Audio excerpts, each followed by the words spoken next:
Hello, in this video I'm going to show you how to manage the cellular usage by App Store on the iPhone.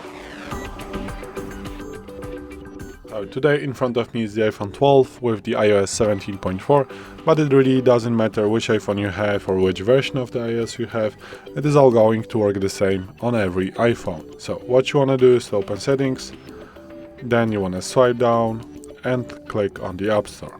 And here you can turn on or turn off the cellular data option. It means when it's on, the automatic updates, for example, are going to be downloaded using the cellular data,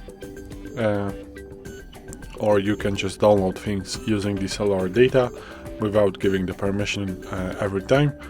If you don't want to use the cellular data for the App Store, just make sure this button is gray, so it means that the cellular data is off and everything is going to be downloaded or updated only when you are connected to the Wi-Fi network. So this is it.